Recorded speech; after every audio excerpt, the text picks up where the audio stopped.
You're listening to the Rogers Waterfowl Podcast. This is Aaron Jones. Chandler Smith here. Let's talk some waterfowl.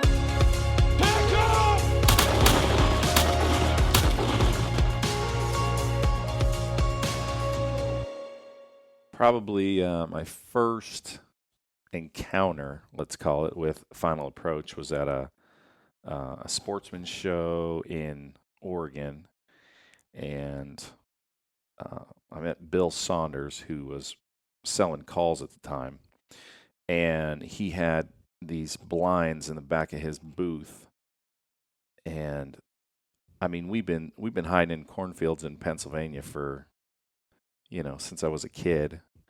And I saw that blind, and I was like, I gotta have that. That's like all the crap that we tried to do and put together and stay warm and stay dry and do everything. It was like staring at me in the aisle, and I didn't care. I didn't care what the price was. I didn't care anything. I just knew like I had to get that out of the shell.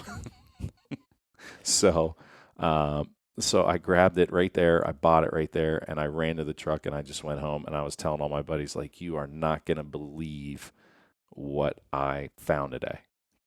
So that was like my first, like I said, my first version, my first encounter, whatever, with Final Approach. That was the first time you'd ever heard of it, seen anything about it, knew of it? Now before you saw this blind, what were you doing in the fields? Oh, my God. In PA? Okay, so Pennsylvania cuts their corn really tall. The stubble's really tall, right? So, Not bad for goose hunting. Great for hiding, right? So, and this was before before they would mow everything or chisel plow or do nothing. Like, they just leave it. So me and my brother and one of our friends who was older than us, his name was Booker. Booker was a character. So me, my brother, and Booker we'd goose hunt all the time. That was our gang, right? And we ran shell decoys, right? And then we also had 4 747 shells, right? Like big ones. Giant ones, right? So what you would do is you would clear out a row of corn, like you would rake all the stubble back down to the dirt. You would lay plastic down almost like a really thick, like visqueen plastic, the real thick clear stuff. You'd lay that down. Then you'd lay the burlap down. Then you'd lay down and put your blind bag at your head, so you'd lay on that. And then you'd cover yourself with burlap and then throw corn on top and then put the 747 shell on your legs. And that was it. Really? Yeah. Snow, it didn't matter. Snow, we were using like white sheets, which, later to find out, all the UV, is totally different. And so whatever, we used anything we could. So that was like the first, and we did that since we were kids. And it worked. What layout blind did you buy? Oh, the Eliminator. Like that was it. Like that was it. There wasn't anything else out. Now later on, as I move all around the world and country and wherever I go, I get all the details on Ron Latshaw and Grants Pass, Oregon, and him having these slider blinds, they were called. This was before the Eliminator, and the slider blind was like a big wood blind, and you could slide down the cover and get up and shoot. And it was like Really? it was kind of like a coffin, and I don't know who. I guarantee somebody's got a slider somewhere. The original was wood and whatever else, so I don't know if anybody has a slider, but that'd be cool to see. It'd be cool to see. Because I never saw it. You never saw it. No, I just heard about it. You heard about it. Chandler? Wood coffins that you slide the door open. That is crazy. Not fold them.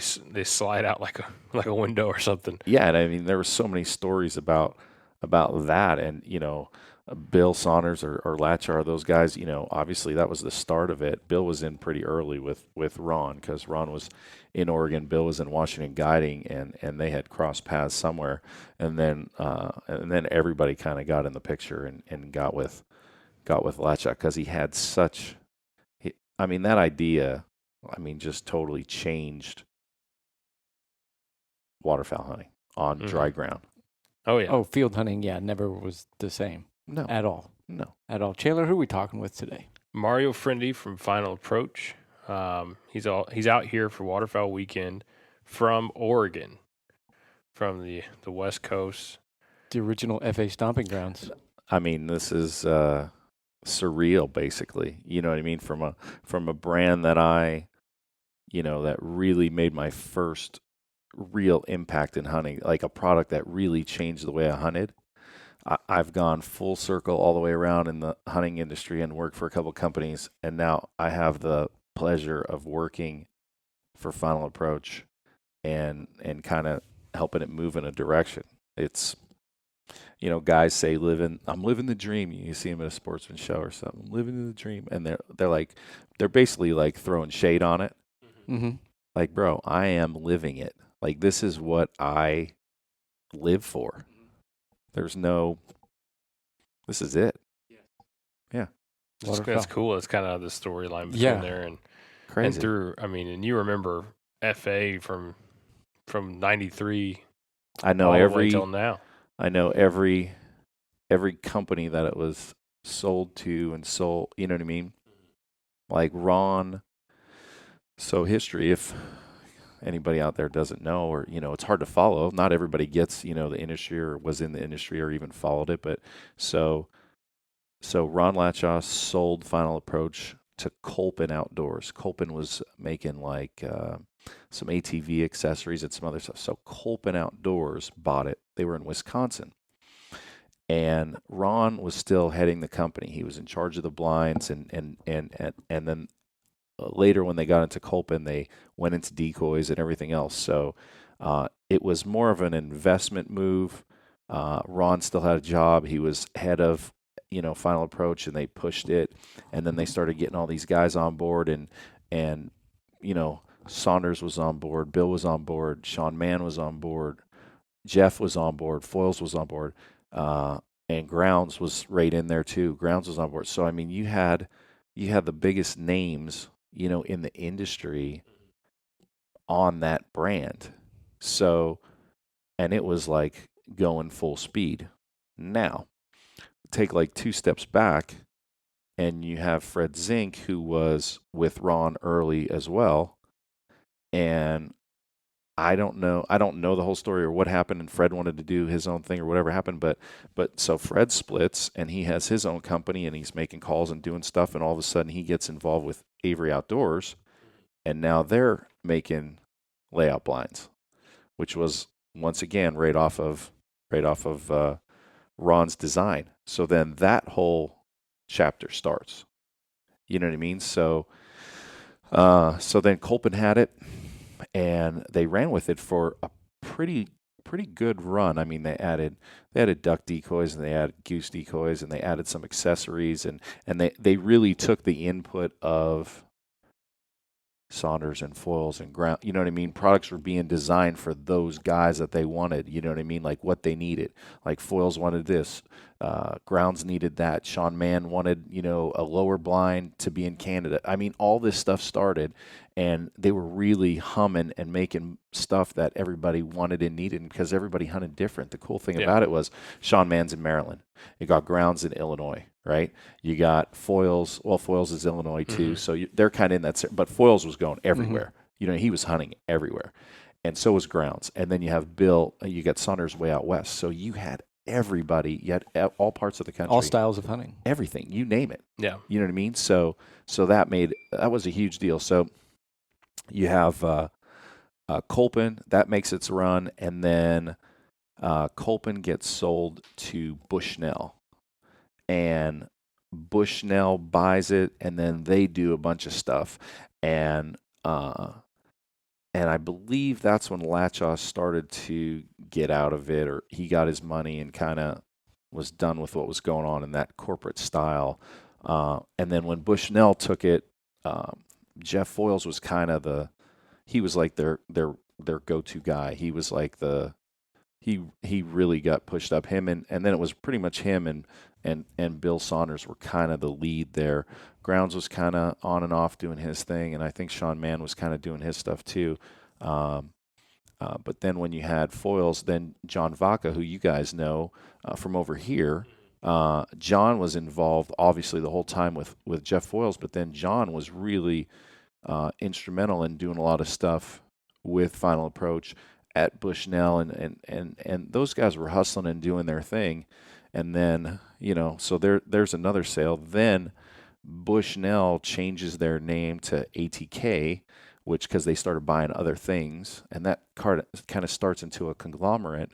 So we're just going through, and every time through sale after sale, like things are changing and not being consistent and kind of getting lost in translation. Yeah, I don't want to say watered down, but a lot. I mean, listen, as soon as Latchaw was out, he was the mastermind. You know what I mean? He was the, like I call these guys mad scientists. I mean, you're in the lab and you're thinking of something, and who comes up with something like that? Like these guys do. So he's gone. So things just start drifting. So then ATK gets merged into Vista, which is a giant monster, outdoor group that has a ton of brands like Federal Ammunition, and just, oh my God, you name it. Like you guys know. Yeah. I mean, you guys could look it up. I mean, ATK owns an enormous amount of stuff. And they had Primos at the time as well. So they were trying to merge like Primos and FA together. So sometimes you would see like Primos on a box with FA on a box, you know what I mean? Like they were trying to blend like kind of the waterfowl stuff of Primos in with FA, so it was kind of mixed together. Like you'll see some green boxes somewhere that the Primos green, everybody knows it. So you'll see some of that stuff. So get us all the way up to closer to now. You're talking a couple years ago, and then they don't know what to do with FA, and I actually heard that they were looking for like a brand manager for Vista at the time for FA. And man, I was supposed to have a meeting at SHOT Show, which is our big trade show. And I go to the booth and I'm ready to go. I'm like dialed in. And the guy says, yeah, I don't have time today. And it seemed really weird. He kind of like brushed me off, and I was like, okay. And I had this set up for like, 2 months to meet him and like really go through this. I mean, I had a plan. I had all this stuff, what I wanted to do, and take Final Approach back to where it was. And I had all this stuff in my head that I figured I could help with and do. And he just kind of like blew me off, and I was like, and it wasn't his fault. But what I found out like the next night at dinner with somebody else who was a great friend and kind of got the intel is that they were going to sell Final Approach. So he couldn't do anything. His hands were tied. So I was like, okay. So long story short about this stuff is that, it comes up for sale. It gets bought. I know the people who buy it. I send my resume. I call constantly. I email constantly. I beg, plead, borrow, whatever you want to do to get into this position, and luck has it, and here I am, which is bananas. And that's, like I say, living the dream. So, wow. And that you kind of started on Final Approach in last October, really. Yeah. Yeah. So it's pretty fresh, all this that you talked about. I mean, listen, as soon as I started working, we were, already behind because, what everybody, I don't know if you can understand or not. I mean, you got to figure out like, hey, how come when I buy like my, like my brand new phone, like 5 minutes later, like the next new phone's out, I'm already behind, like, because they have that plan for like 2-3 years in advance. Mm-hmm. Well, this is no different. I mean, you're trying to figure out, new decoys or, change the blinds or come up with a new product. I mean, you got to be ahead of the game. So as soon as we started working, we were already behind. So we got a lot of good stuff coming this year for 19, 20. I can't wait for 20. Like, I can't wait for the next couple of years because we're really ready to grind and kind of get back to the roots, which was, we're making stuff for customers, hunters, die-hard guys who wake up like me, can't the alarm goes off, I'm already up 5 minutes before, and my pants are on, and I'm gone. Like I'm going hunting. I can't wait. And those people that share that, like that's who this stuff is for. That's what we're making it for. We're not making, a SKU is an item. It's called. We're not making an item so we can just make an item and make some money. Like that's not what this company started on, and that's not what we're trying to do. And so your goal really is to not be the FA of the last 5 or 10 years. It's to be the FA of back 93. From, years and years ago, and kind of how it got started. Yeah, innovation, making stuff that guys need and gals. Everything has changed. Like, what you need in the field to be a better hunter, more comfortable, concealed, dry, whatever you need. Obviously there's one guy out there probably that says, "Hey, I need you to make this." And it's like, yeah, we can't, because it's like in Oregon and Washington and a couple other places out the West, like there'll be some weird stuff that we do that nobody else does, but you can't make a product like that because you'll sell like 10 of them. You got to be cost effective. I mean, you can't do a mold, or you can't do something that not everybody's going to buy. So we're going to try to be as mass appeal as we can and do as much as we can for everybody out there. Yeah. Awesome. So you're from the West Coast. You telling me stories about all the different styles of hunting, or they're just different. No, it's crazy. We're down here chasing puddle ducks, and we got decent sized honkers here in the middle of America. And you're over here on the West with every kind of bird you can imagine. You name it. Weird. And I mean, tell us about that season, how it starts off, and and the length of the season out there. Let me preface this with there's no more houses to buy in Oregon. There's no jobs. Don't come there. There's no ducks. There's no geese. You can't shoot there. This sounds like a big windy, if you ask me. You can't shoot an elk. You can't chase a turkey. There's no black-tailed deer. There's no mule deer. Sounds really terrible. Yeah, I was going to say. There's almost no white-tailed deer there, but there's a little section down there. Rains every day. All pours. You'd hate it, so don't come. So anyway, that's my disclaimer. So the season starts. We have like an early goose. It's terrible. I think it's gone so far down because we don't get a lot of honkers anymore, and there's I don't know. Like around by me, it's totally gotten terrible. And down south, there might be some more. But say there's a couple big groups and a couple grinds, like 300 here, 500 there, whatever. I mean, you have the same 100 guys like chasing like 3 fields. Really?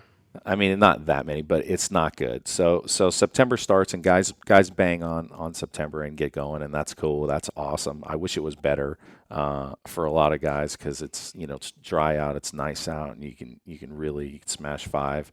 So that's fun. So that kind of goes through September, then it kind of dies off.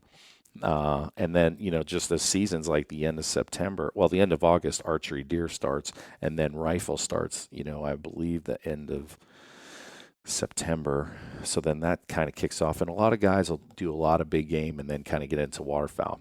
But our season, like our duck season, will start. We don't have early teal or anything, but we'll start second weekend of October, and you'll shoot some local ducks for a while, maybe 2 weeks, maybe 3 if you're pushing it, and you can get a couple decent hunts in, and then kind of November hits, and we probably, if the season's going normal, we'll get our major wave of like the first wave of mallards like right before Thanksgiving, and it'll heat up. In the early season, we'll shoot some wood ducks, we'll shoot some teal. There might be some pintails around, maybe a couple gadwall, maybe a couple widgeon. You don't know, but the mallards will be, all be local at the start.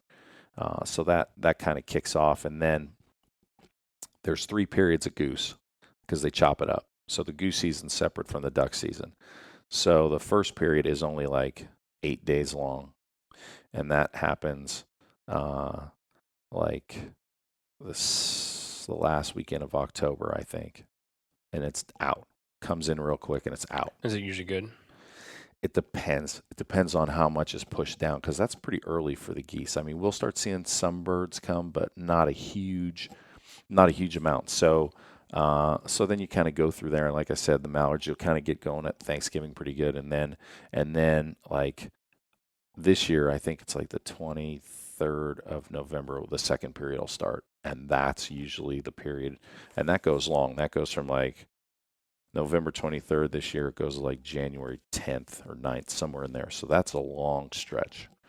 And the beginning obviously is really good, but you can grind pretty good all the way through, and ducks get better as it goes. And it just depends. We'll get a lot of pintail and widgeon in like right around December and moving into Christmas, and then we get a lot more green winged teal right at the end, and we'll get some, we get some really nice spoonies at the end, and I mean like wall hangers. We don't get anything like that here. They come through, they look like the hens, basically. The drakes and wall hens. Hangers. It's super unfortunate. And listen, like you go down the coast and shoot some coast birds, and I mean, cans, occasional redheads down there, tons of bluebills, scoters, the buffleheads. Like you can shoot a prime Drake bufflehead. I mean, the colors on that, is white as snow, and just, so, you never know what you're going to run into out by us. There's a lot of ducks that get lost and then all of a sudden fly the flyaway. No black ducks, but, that's about the only thing that doesn't kind of skirt that way. So then it gets on, you're in January, right? Yeah. And then you have is there a period where you were done for like a little bit? Do you have like a split season or anything? Yeah, there's 2 days. 2 days on the ducks. It happens in October, so they can match 107 days. They close it like on a Monday and a Tuesday, which nobody even cares. No, it's perfect. so then we go all the way to the last. It's usually the last Sunday in January or wherever that falls. Sometimes it's the 24th, and sometimes it's the 29th. It just depends on how it falls. Mm-hmm. And that's for ducks. That's for ducks. And then, like I said, about the 10th of January, goose is out. So third period of goose, which we call late goose, that'll start like the first week of February, and it'll go to the first week of March. And you said there's no houses left in Oregon? None. There's nothing. The housing market's terrible. We haven't talked about specs.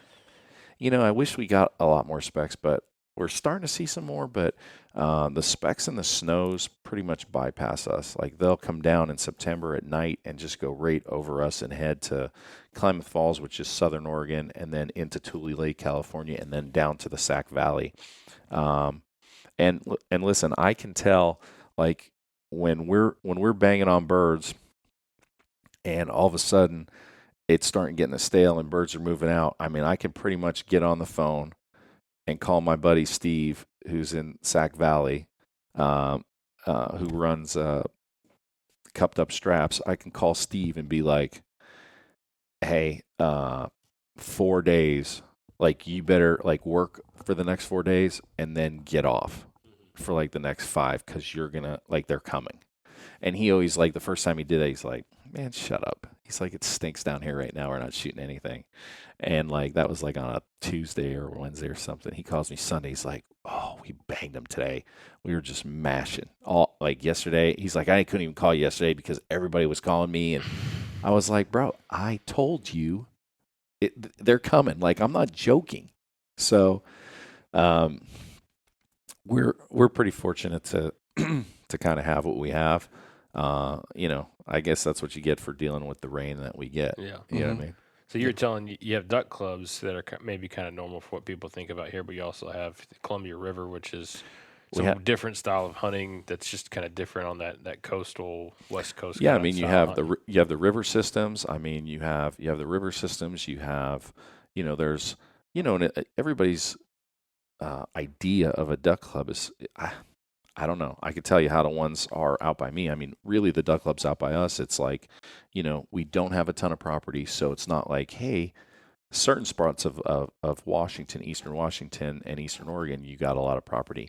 But like the majority of the clubs up and down the I-5 corridor, which is, you're going from Portland up to Seattle and down back down, you're talking about a small piece of property that has, like my place is like 20, like the pond and everything, like up to the banks, it's like 22 acres. So 22 acres isn't a lot to just turn like 8 guys loose and let them go wherever they want, or they'll just kill each other, right? So the way we run it is, I have a set of blinds in the front of the property, which we hunt early. Then we move everybody to the middle section and hunt that for about a month or so. And then we move to the way back, and we're kind of moving as the birds move and as they feed through. So that's worked really good. But most of the clubs are like that, and maybe have an option, but some maybe just have like a 10-acre piece. Really? And they have the blinds right there, and they don't move all year. So you got to like pull out the tricks. That's what they got to deal with. That's all they can do. Look different, be different. Right. I mean, you're basically just leasing a place to hunt that hole, and that's all they got. Mm-hmm. But some of the clubs will have, some dry ground where you can, goose hunt as well. And the farmers, I mean, you got to remember, or not remember, but I'll tell you, but just south of me, about an hour is like the grass seed capital of the world, almost the world is what I'm told. Yeah, all the grass seed that goes anywhere is down south of me. It's grown. It's they clean it. They have all these mills to clean them, and all these. It's a cool process, but they clean the grass seed and mix it, send it out. So I mean that's where they're growing everything. So the farmers down there, I mean, the geese pay hell on them, and those guys want them gone. Oh man, yeah. I mean, you get calls in like April. Can you come shoot them? I can't, bro. I can't help you. Can't do a thing. Believe me, I'd love to. Yeah, and your geese you're telling us is mainly lessers. Yeah, lessers. I mean, really, what's changed in the last few years is we would get a pile of lessers, and we'd get a lot of cacklers. But now it seems like the cacklers are just taking over. Oh, really? Yeah, and anybody who like I just saw somebody the other day post something and said, "Oh, I shot one of those cacklers in like Illinois, or I shot it in Iowa." Like, there's a Richardson, which would come down this slot, and a Richardson is the smallest subspecies of a Canada goose for this flyway, right? But a cackler is only coming out of Alaska and sliding through the I-5 corridor. And it pretty much stops in the Willamette Valley, which I'm in, and goes back up. It doesn't go to California.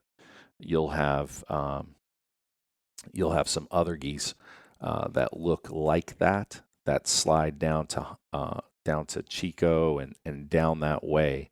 But as far as a cackler, like if you don't shoot one in the I-5 corridor in Oregon or Washington, you're not shooting one. Now, for people who don't know, they're not much bigger than a big mallard, are they? No, I mean we've shot them as big as a widgeon, and we're like, oh my god, that one's got eggshells on it still. You know what I mean? It's just kind of, I mean, but that was late season. Yeah. I mean, I'll have to dig up that picture. And actually, we shot that. That's funny that you say that. And we were just talking about Bill before. We were on a hunt with Bill, with Saunders, and I'm trying to think of. I don't know if we were Travis Reese, or I don't know who we were with, but I remember Bill holding his traffic call next to the cackler, and you're like, oh my God, that's little. That's how little it was. It was crazy. That was the smallest one I've seen. And so yeah, they get really, really small, and that you go to bed at night and your head just hurts from listening to them and you calling and everything else, because it's not any close to anything. It is a peep. It's not a honk or nothing. It's not. And we have 7 subspecies by us, and one you can't shoot. So you got to be informed, or you get a ticket. Go through all those. So Vancouver is the biggest, and some guys like in Michigan will call it like a giant. Mm-hmm. You know what I mean? Ours is a Vancouver, and then you have your Westerner or Western. Vancouver, Western. You go to like your lesser, and then your dusky, and I'm trying to come down in size. Sometimes they're bigger, smaller. Taverner, cackler. And then if you go all the way down, I can't think of the ones they get in California right now. I don't know why that's slipping my mind, but they'll have a big white ring on their neck, and I'll think of it as we're going. But the dusky you can't shoot. Gotcha. And it's just darker than all the other birds. Everything looks the same everything. I mean, this is it. Just go up in size, down in size. Now the cackler, I'm showing a decoy. If you guys are just listening, I'm just saying they all look exactly the same. Body, black head, white cheek patch. That's it. You just go up in size, down in size. The Dusky's darker on the chest and like super dark. Like there's almost no break line from the neck to the chest, but the chest is brown. You know what I mean? Yeah. But it looks so dark, it looks black, and they're just so dumb. That's the bad thing. They are absolutely not intelligent. Oh, they love to be friendly. They love to come check you guys out. Oh my God. And listen, before 2 years ago, you had to take a test. You still have to, but you take a test on identifying geese. They used to have different times to shoot than regular. Like, so say ducks open up at 6:50, right? Shoot time 6:50. Goose would open at 8. It was 8 to 4. To identify. Yeah. That had to be torture. Oh, bro. Oh, man. Because I know how it is. A lot of times, like even during teal season, you have to wait till sunrise instead of 30 minutes before for identification. And of course, you're covered up in teal before that. So I can only imagine waiting till 8 o'clock. All the birds are pretty much gone. Listen, all the guys, if anybody's listening in the Willamette Valley, they know the struggle. Like, and this was the move to have as good a decoys as you could have, because you would have birds in the decoys for a half hour or 40 minutes. Like, if you could pull that off. That was awesome. Yeah. Yeah, and then you're sitting there going, oh, my God, just hang around 5 more minutes. Just hang around 5 more minutes. You're like, oh, my God, it's 7:58. We're almost there. And then all of a sudden, somebody gets an itch, and they all get up, and you're like, are you kidding me? I mean, it's happened. Oh, yeah. It's happened to everybody. Or you land them at 7:30, and the decoys aren't good enough, and they look around, and they're like, something's a little fishy here, folks. Let's go. And out they go. You know what I mean? So that's happened too. So, we've had our struggles. And then, so once you had to take a test, so, okay, we go on a goose hunt in the Willamette Valley a few years ago when they had this. Everybody shoots their geese, whatever. You have to write it down what time you shot it on a card, on a harvest card. You shot it down, what you shot, put it in your pocket. Next one, you shoot, whatever the case may be. So if you get to your 4, you're tagged out. Everybody say, we pack up, we go. We got to go to the nearest check station and check them in. And what they're going to do is they're going to measure the bill. They're going to check the breast color, and then they measure the leg. Well, they sex them. They check the sex, and then they measure from like the knee. On us, it would be like the knee to the ankle joint, just to see. I think that helps them on either. They want to get some averages on, I think, on sex and size, and you know what I mean, is the male, like they're just trying to get some size measurements. So after you do that and everybody checks you out and the Fish and Wildlife guys, all good, he gives you a new card and off you go. No problems. Now, if you're at the check station years ago, if you're at the check station and you got a bird that maybe the bill's in that range but the chest isn't, he's kind of giving you I don't know if I'm going to call the state police, the stater, to come and give you a ticket, or I don't know, or if he gives you the hold on, then it's coming, right? And then you got to fight. You got to, especially if you're on the hinge, you know what I mean? You're like, because the bill length never lies, right? And because the breast color could be different. Sure. Well, we see that with mallards here. I mean, good Lord. But but the bill, you're always trying to go by the bill, because that usually, never lies. Because, and listen, there was Duskies mating with Westerns that they were calling Wuskies with a W, right? And they were trying to collar all of them. They were trying to put white collars on them. And guys, would shoot a pair, one with a collar, one without, and then they were getting a ticket for the one without. But they came in together. You knew what they were. They were bred from a Western and a Dusky, and the chest was a little chocolatey, and the bill was right on, but they had collared one, but they didn't get the other one collared. So, I mean, so all through that, they got rid of the check stations a couple of years ago, and now if you shoot a Dusky and you get caught, you just get a flat ticket. That's it. Now, before, if you got caught with one, they took your goose card, and you were done hunting geese for that year. You had to retake the test. Retake the test. So, like, oh, my God. So, You didn't lose. Or I've never. Didn't lose your goose card. Yeah. I've seen guys. Listen, one of our buddies, like, was in the check station, like, literally, like, I want another stater to come, like, and he fought it and he won. Like, it was not, the bill was not even close. The chest color was on. And that's what I said. He stomped his feet and, they let him off on that. And he should have never, because as soon as we shot it and we got it to the blind, it came in, there was all lessers. There wasn't anything else in there. And there was a bunch of taverners in there. And it was one of the taverners. It was super dark. And he shot him and we shot a couple more and we're like, yeah. And it's like, oh my God, that one is like black. You know what I mean?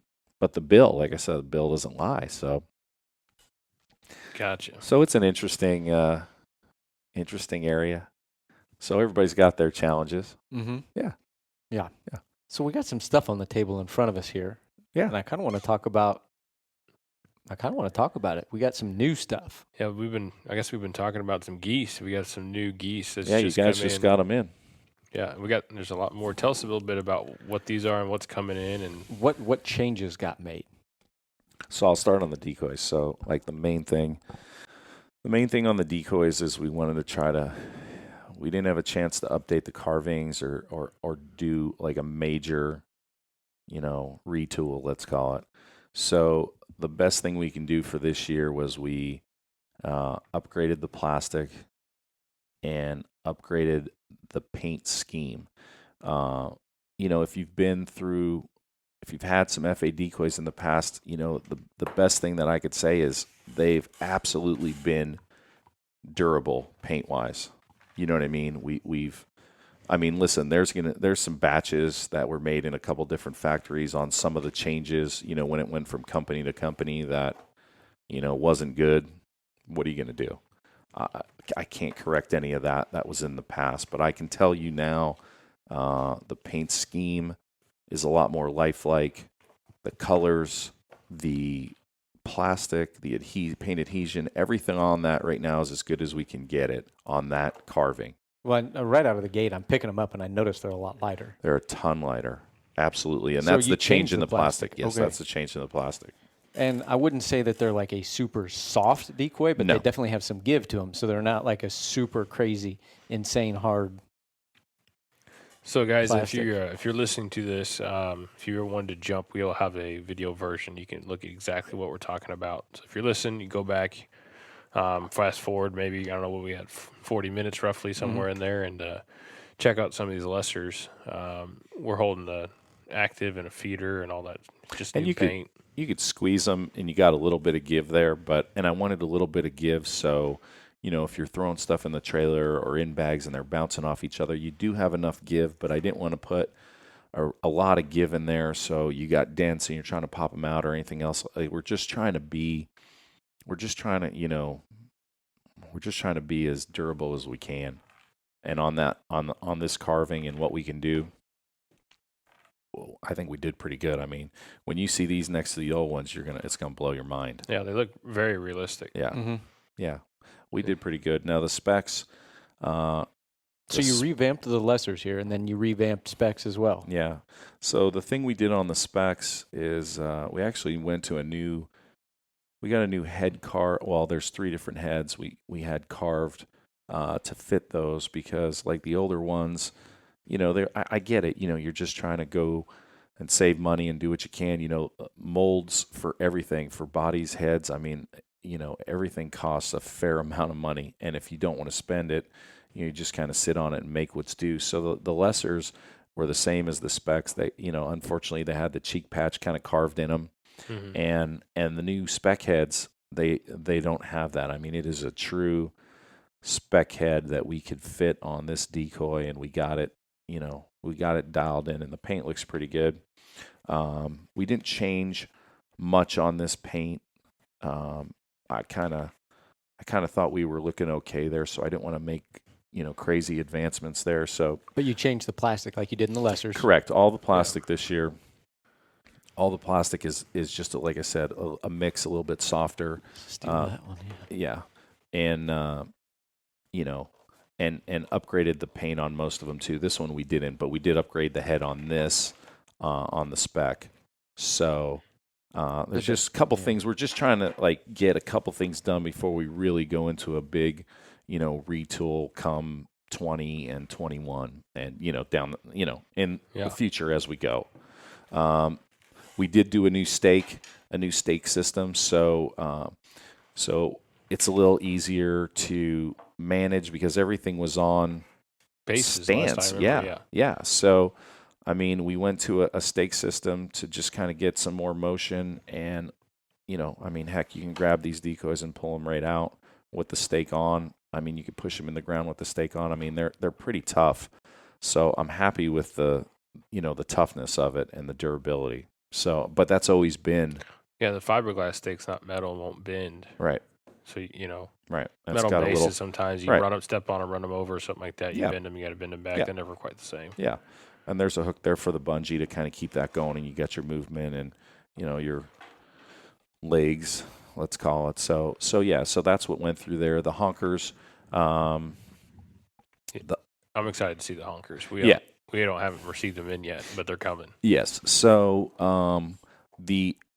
we're calling them the 8, just the HD, the old last pass honker full bodies and the floaters. Just an updated, plastic paint. The scheme, the honkers did a little different base. We did, kind of a square base, but kind of a bar running through the middle. That seems to stabilize a little bit better, and also having that middle bar come through, it kind of gives the stake that's coming up a little more rigidity. Yeah, not wobble as much. Sure. Because you're talking about the biggest decoy, no matter what company, you're talking about the heaviest, the biggest decoy. Mm-hmm. So, that's putting some pressure on that, especially if the wind's blowing and what's going on. So, well, and the square bases seem to hold up a little bit better in wind too. There's no doubt that when the corners bite. Listen, there's other companies that have the square bases, and I hate doing something that somebody else has done or copy or do whatever, but at least we kind of put our own spin on it, and we did something for a reason. When you slid that bar through, and that's the reasoning for it. So, we don't want to be.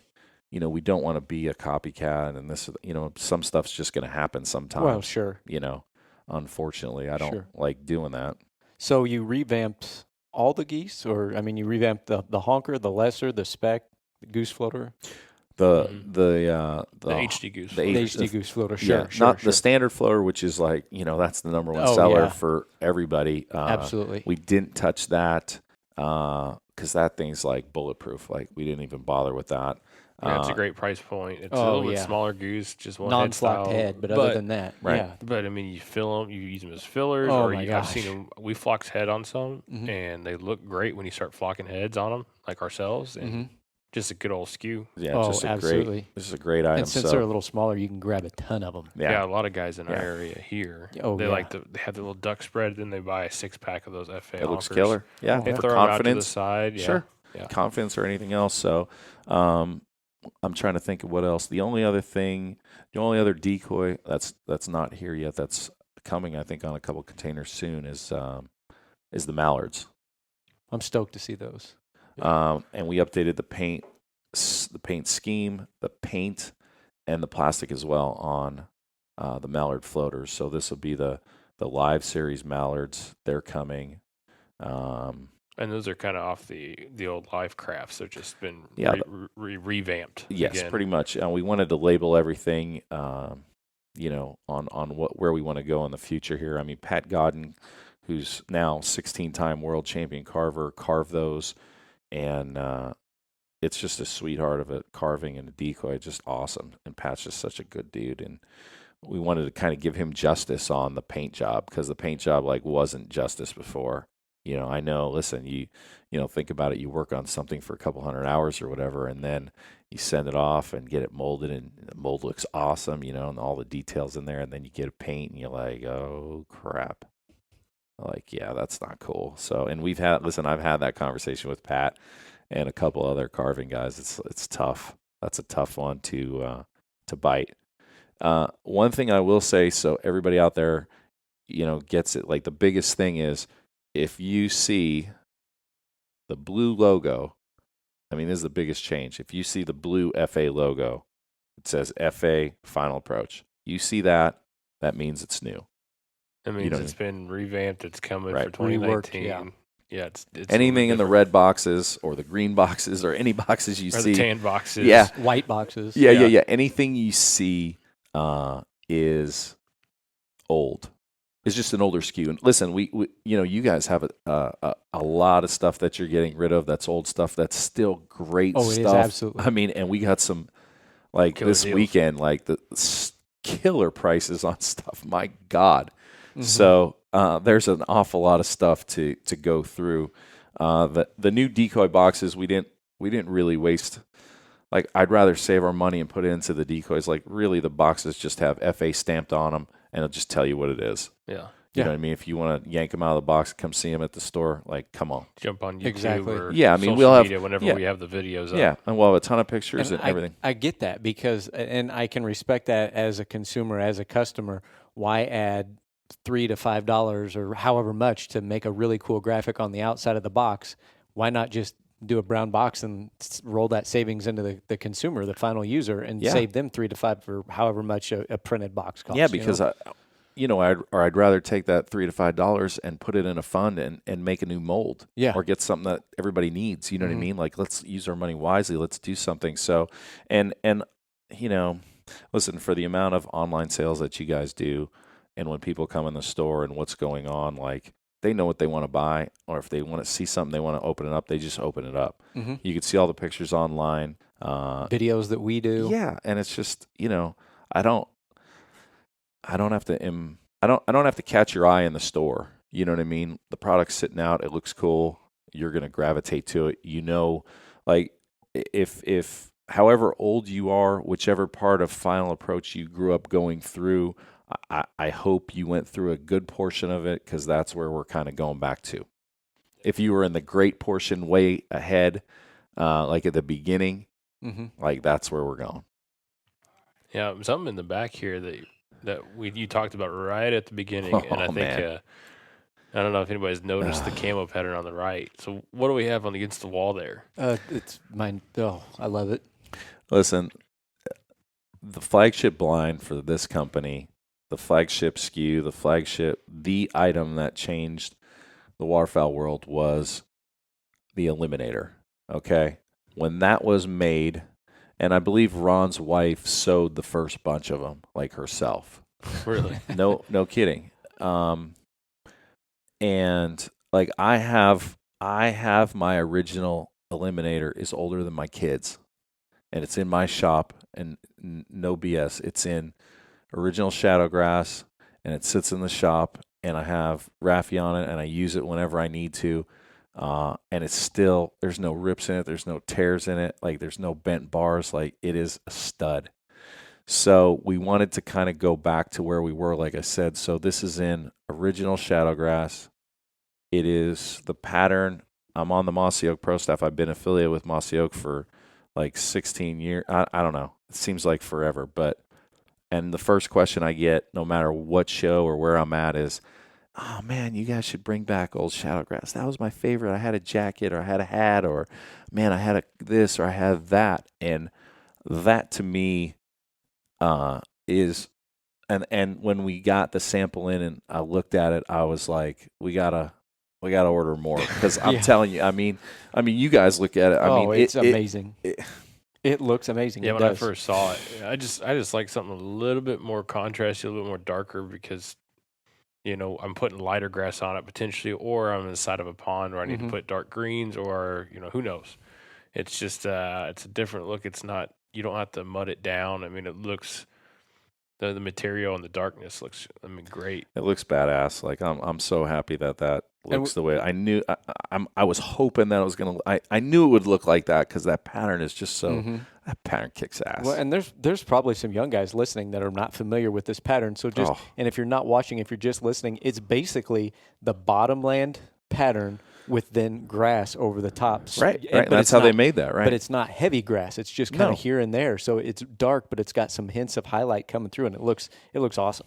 It absolutely looks awesome. Listen, that pattern has probably been involved in so many. There's so many bodies on that pattern. You know what I mean? From jackets to blinds to bags to guns. You know what I mean? I mean that pattern has helped pile a lot of birds. Yeah. So that blind's called the Eliminator. That's right. And it's full frame, just built after the original Eliminator. I mean, that's it. That's the flagship one. That is the blind that everybody gravitates to. There's a ton of room in it. It still seats pretty low, and it just, man, you could just grind them in that. Mm-hmm. It's awesome. Now, what's the one next to it? So the one next to it and a step up in size will be the Pro Guide XL. Yeah, I mean, listen, my problem by me is I don't have, we're usually limited in what we're hiding in. So I have an XL, but I haven't really used it that much because I just don't have the places.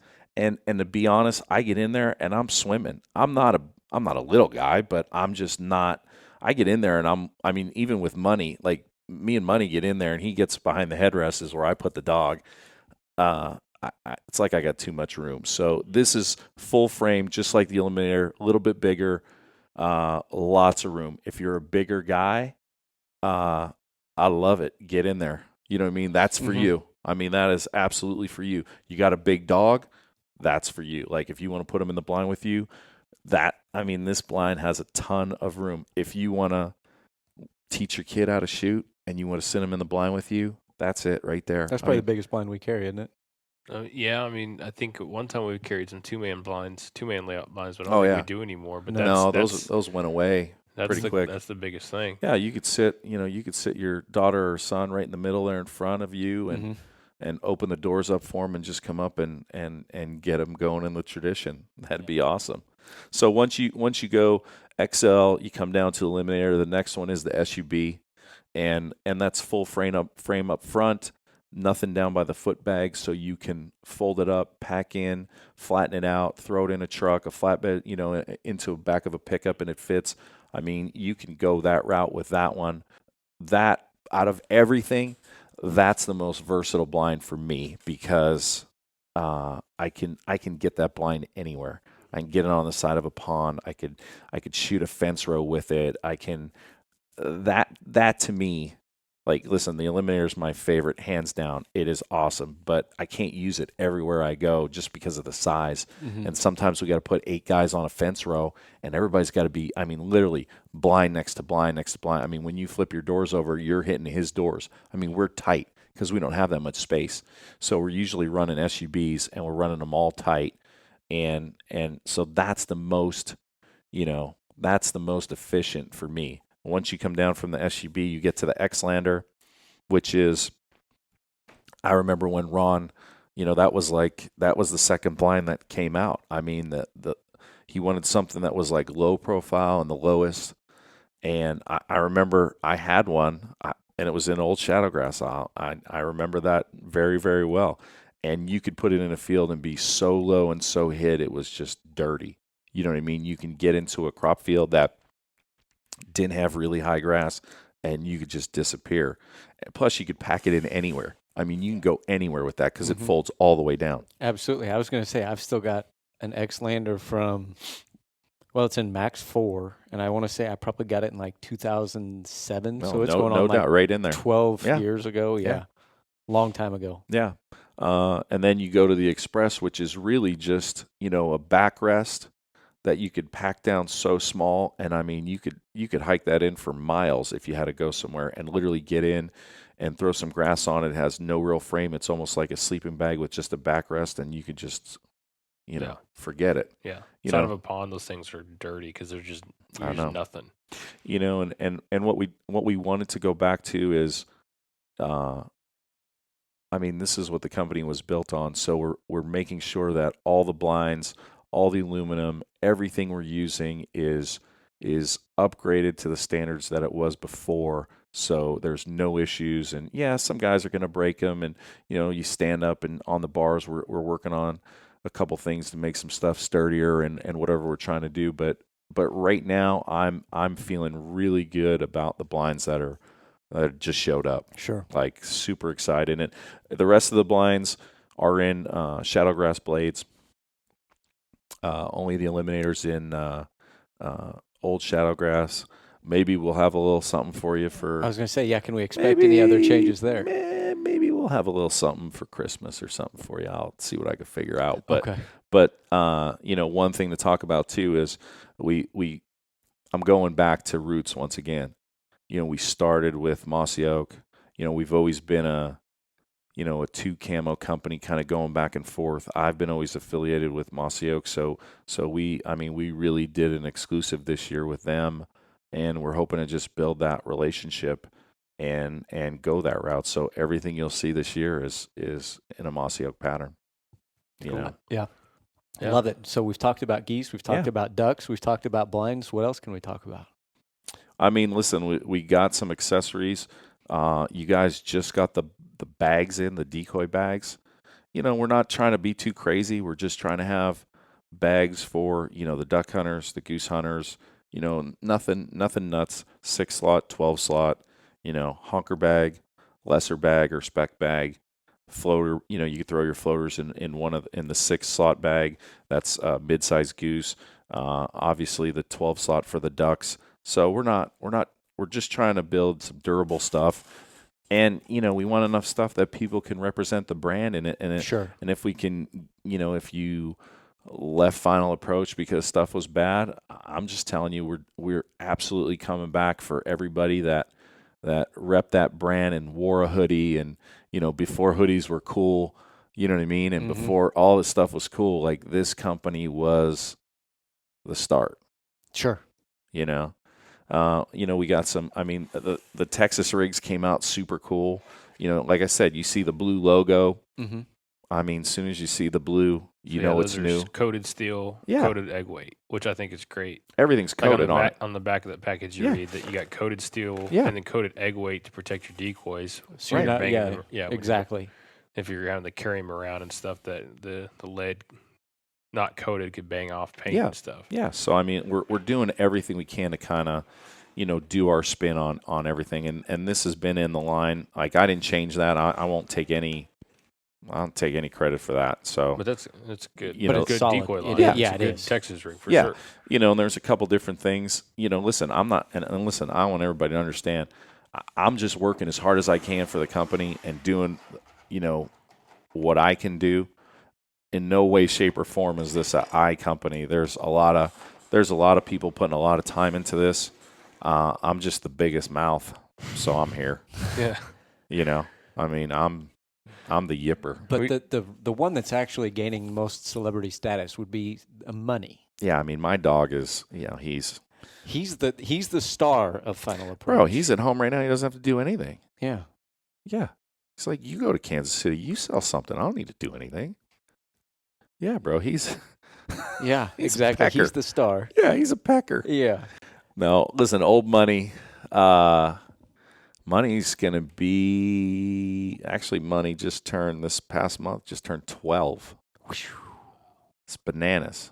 Yeah. And he's still got lots of fire. Listen, I've been fortunate enough to have, like a couple great dogs, and it sucks when they go, and they don't live as long as people. Like I truly like him more than a lot of people. I guarantee there's I do. A lot of people who agree with that there's dogs they like a lot more than people. Nobody's going to disagree with you for that one. He's been awesome. He's a clown. They all have their own, personalities and what they do. I remember my dad's first dog. Like, oh my God, we were kids and we pheasant hunted a lot in Pennsylvania, and because my dad loved it. That was like my dad's thing. Like he took us duck hunting a ton. Didn't really goose hunt with my dad. Me and my brother really kicked that off. But on the pheasant side, like my dad was just it. The best way I can explain it is our dog was named Spade, like Ace of Spades, like on the cards, and he was just a fiend for pheasants. And like me and my brother would be like trekking. My brother's 2 years older than me, and we'd be like, "Oh my God, Dad, we're tired." Like we're not even hunting yet, right? We don't have guns. We're just like with my dad. And then and this would happen whether we were, 8 years old and humping with no gun, and then like 14 and humping a gun and don't shoot anything, right? And we're both tired, and we're like, we're gonna sit here and just take a rest. All right, you guys sit there. I'm gonna just work this field with the dog, and I'll come right back, bro. As God is my witness, every single time we sat our ass down, my dad would walk through a field and shoot a rooster.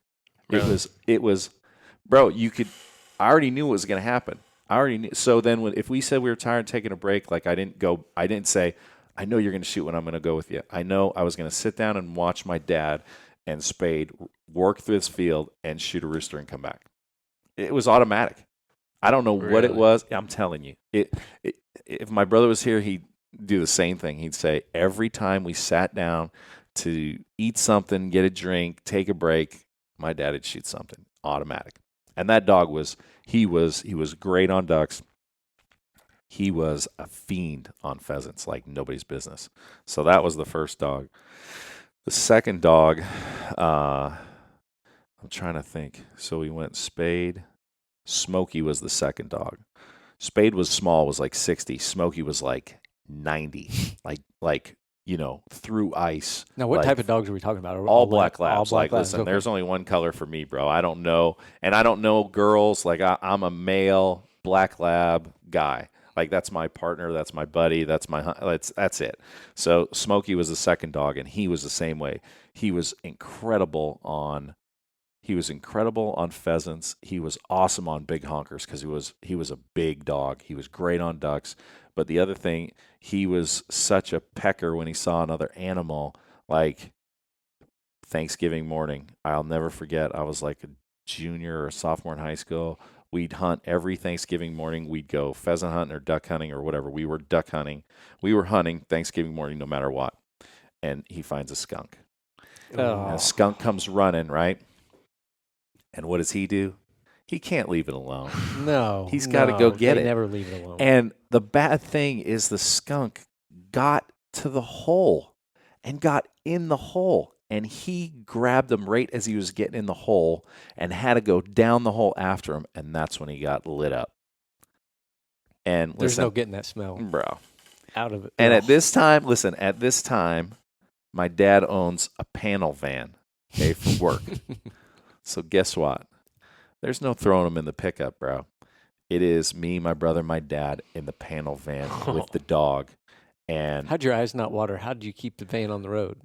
The heat was on full blast because we're talking Pennsylvania Thanksgiving. It was raining that morning, but it was like, I bet you it was like hovering at like 38, 39. It was cold, right? We're cold, we're wet, windows down all the way, and the heater at like 9,000 degrees. Yeah. Yeah, full blast. And then like every couple minutes, I can't, you could say whatever you want on a podcast, but every couple minutes, I'm not going to say it, but every couple minutes, my dad turns around and is just cursing the dog out. So we get home, and of course, my mom's like, she's on fire too. So that was like, I will say this, that was the only couple nights that the dogs that I've owned ever slept outside, ever. Because they were always house dogs. They were always they were his family, in the house, the whole deal. And I gave him a bath in every, you name it, all that crap that they say. Oh. Orange juice, lemon juice, tomato juice, this soap, that soap. Man, I swear it was getting worse. I was like, I just looked at him and I was like, and listen, I was the dog lover from the start. I checked on him a couple times that night. I go out and see him. I go, bro, you screwed up today. Like, I don't know what to do for you. So, so then we went him, Smokey. Then I got my mom and dad a dog that my brother had, and then my next dog was Onyx. Was my next dog, and that was, oh my God, I got him for like nothing, like $250 out of some litter, and trained him, and he just turned into like a machine. Really? And I bet you. And that was the time when I was in the duck club, and I got in there, and there was a lot of guys and no dogs really. There was like only one other dog or so. So he had, I was trying to calculate, somebody was talking about this the other day, and I bet you he had, he probably hunted the club probably 6 years or 7 years. I mean, I guarantee you he had 6,000 plus birds, on him. It was insane. And I don't even know what Money has. I should have kept track or whatever, but Money's got ridiculous amount of bodies on him that he's brought back. I don't even know. It's crazy. And for anybody who doesn't know, Money is Mario's dog. It's his sidekick in all the videos with him. Pretty much steals the show in the videos because he's always smiling, licking, rolling around, sleeping, doing something. Oh my God! The best one was I was filming, one of the FA Fridays or something, and Money's sitting next to me, and we're talking, and I'm pet Money, and I'm talking to him, and bro, he just gets up and just walks away like, I'm so not interested in this, yeah, I'm out.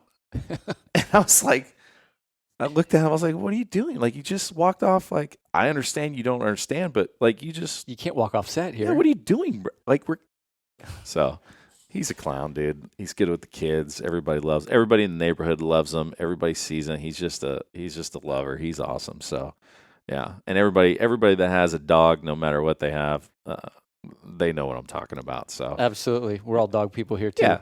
Yeah. So what we got in front of us is something that I swore I would never do again. You can't. Every time you swear you'll never do something again, guess what always comes back around? Yeah. So, a little background on me, on where I worked before. I started working in the outdoor industry for Buck Gardner, and was pro staffer for Mossy Oak at the time. And then I went from working from Buck to working with Fred Zink at avian-x and working for Fred. And then we got bought by Plano Synergy. And then lots happened and budget cuts, and ended up losing my job. And then, working towards Final Approach. So I did calls with Buck. I did calls with Fred. And I just didn't want to do calls again. I was like, I don't want to do that. I don't want to be in the call game again. And then, everybody at Final Approach is like, yeah, let's do that. I'm like, all right. So one thing we did do is we're always working on something for, we're trying to get the best price for the customers. We're trying to get the best product. There's nothing groundbreaking on these calls. There's nothing. The only thing is it's like a poly call. It's an inexpensive call. It's a different material. It's a poured material. They call it a cold mold material. The temperature, anything weather-wise, won't affect it. Okay, so it's in that regards, it's like a polycol, but it's a little more durable. You get a better sound. You don't get that tinny polycarbonate sound out of it. So basically, we did a couple different duck calls in different colors. We did just two. We did an open bore, like a soft bore, we call it, which is a little tighter, doesn't take as much air. And we have a wide bore, which if you really want to step on it, both of them are double reeds. And we did a couple different colors. We thought we did some cool colors because of the way you can do these calls. They kind of look, like a mix, like a I don't even know how you. I don't like know. A swirled, like like a swirl. So I mean, we have an orange swirl, like a black, like there's an ivory. There's just a couple different. We'll have all the pictures up on the site here pretty quick because these just got done. So the spec call is probably my favorite just because it looks like a spec chest. It really does. It looks like bars. It's black and gray. And it's got a little orange in it. With the logo. Yeah, I mean, that thing's money right there. I like that. Yeah. The snow call's cool. I do like the snow call too. It's like cool. a white, it's like an ivory with like a gray swirl in it. So we're not trying to groundbreak anything. We just have Canada Goose call. One Canada Goose call, a spec call, a snow call. We did a 6-in-1 whistle. The whistle's totally different, not totally different, but at least it looks a little different than, same thing that everybody's had out. And like I said, we just did, two duck calls. Yeah, an open and a closed bore. So you kind of get, loud one. Both are double reeds. So, I mean, and we're kind of hovering right at that, $59, $54 range. Somewhere in there. They might be on sale this weekend. I think we're going to kick some on sale. If you come to the store, you want to take a look at them, they're in there. So they're better than just your standard poly call, but they're not as high end as like an acrylic. Absolutely. They're kind of in that middle of the road, so they're a little more affordable than a lot of acrylic calls for a lot of guys that don't have $150 to drop on a call. Right. It's a tool. It's gonna last. You know what I mean? The cool thing about the duck calls is there's a couple of different reeds that come in there. So your bottom reed of the double reed, you can change that. There's 3 different versions of that, thicknesses or lengths, and the way they're set up. I mean, we went through them all. Everybody that blows a duck call should be able to pick one of those. That's their favorite. Should be really simple. Mm-hmm. I mean, usually you just get a call at this price range and there's nothing really to it.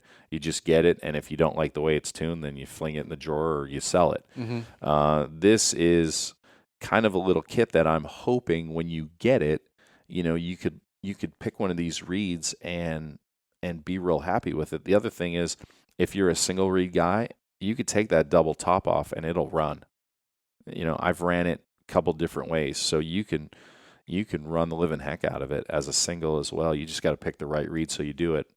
The only thing I'll say on the calls, which is cool, the way that these calls are mixed and poured and the way it comes out and the way it looks, every call of whatever color, like say the orange one, every one of them is different.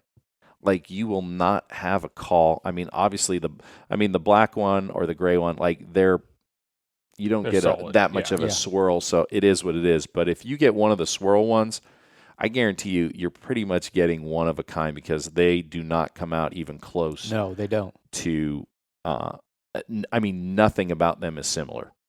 So, like, the spec calls, like I was ripping through the spec calls and I was like, that one looks good. I was like, oh, that one. I was like, yeah, that one might be going with me. So there's a couple that just will blow your mind. So the cool thing about that is, you're getting a one-of-a-kind call. I mean, everybody's going to have one, but it ain't going to look like anybody else's, no doubt. So there's lots coming. There's more stuff coming in this year that we're excited about that you guys will have. There's a couple new bags that are coming. I can't wait to do the videos on those when they come in. Those I'm really excited about. I can't wait for everybody to see those because we've always had some durable bags, but I mean, these ones are just, I think we kind of hit it. These are kind of next level. Yeah. I can't wait to see them. Yeah. Well, we're rolling on about an hour 15, so we need to get some final thoughts. Hey, I can't judge you for that. We're going to have to do this again with the other stuff coming in later. Can't wait. Can't wait. With the big honkers and the bags and all that stuff coming in ducks. later. Yep, absolutely. Oh, yeah, the floating ducks. Yeah. I want to see that too. So what are your final thoughts here? What do you want to leave people with when you're talking about final approach and kind of where it's headed? I just want everybody to know that we're kind of, I'm not going to scream like we're back and we're doing this. Like I just really want everybody to know that waterfowl people, like crazy, diehard, fanatical, lunatic waterfowl hunters, own this company.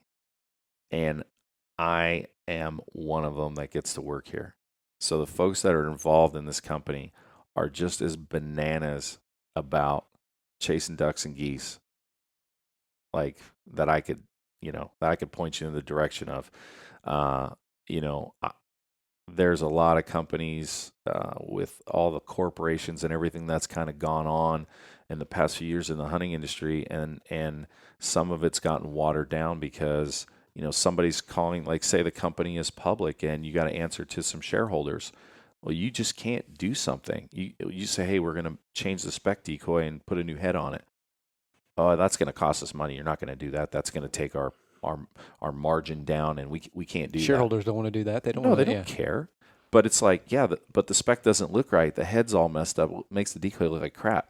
Yeah, we don't care about that. You know what I mean? Like that's what I'm trying to get across. Like, this company is going back to its roots of making stuff for waterfowl hunters by waterfowl hunters. There's no, fighting the system, and I don't work for the man, none of that stuff. This is like true waterfowl hunters making waterfowl products, and we're going to do everything we can to make some cool stuff, get you the best prices and the best products we can make, and if you haven't tried it, or you tried FA and you didn't like something, or something turned you off, the only thing I could say is if you see the blue logo from here on out, and if you try something, if something's wrong, you can call me and we'll figure it out, because I got enough trust in what we're doing that I don't think we're going to have issues. We're going to make some really great stuff for great people who share the same crazy passion that we're all in. Absolutely. Chandler, final thoughts? I really dig that old shadow grass pattern. Yep. That'll have to be a layout line that I'll have in my arsenal, along with the Goosebusters and stuff. But that pattern is sweet. We got a spot with that one for you. We're in. Yeah. We took a spot in the trailer or in the truck. Yeah, I'm up with that. I like that. Yeah, I can't wait to see the HD full body honkers. Yes, I'm pumped about that coming too, and because if they look as good as these lessers, they're going to be definitely a sweet, very realistic looking decoy. Yeah, absolutely. And I'd say my final thoughts are the same thing. The new blinds look awesome. Like Chandler said, I'm going to copycat what he said. That Eliminator in the original Shadowgrass is phenomenal, and the new decoys, the vast improvement of how much lighter they are. I think that's what really gets me. The paint job is a lot better, but I mean, they're so much lighter. The material seems a lot better too. So I'm excited to see the changes that are taking place. I'm pumped. Yeah. So I'm all about it. It is. It's really cool. So, and I can really appreciate which direction you're like you said, you're going back to the roots, and you've got the core waterfowler in mind, and really looking after them and kind of what they want, and trying to get away from the changes that might have not taken things in the direction right. And it's the passion and the tradition. It's not about, listen, I love killing birds and piling them up just like anybody else. Like I love waterfowl hunting, but it's the tradition that drives me.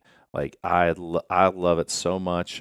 If I could only shoot one bird a day or whatever the case may be, I would still go and still do it. And me and the dog would go, because that's what it's all about. You know what I mean? And we just got to take care of the sport and do what we can. That's another thing I'd leave everybody. Yeah. You know what I mean? Like, just respect the sport and do what you can to help the sport. Mm-hmm. Absolutely. Well, on that note, let's wrap it up. I think we're done.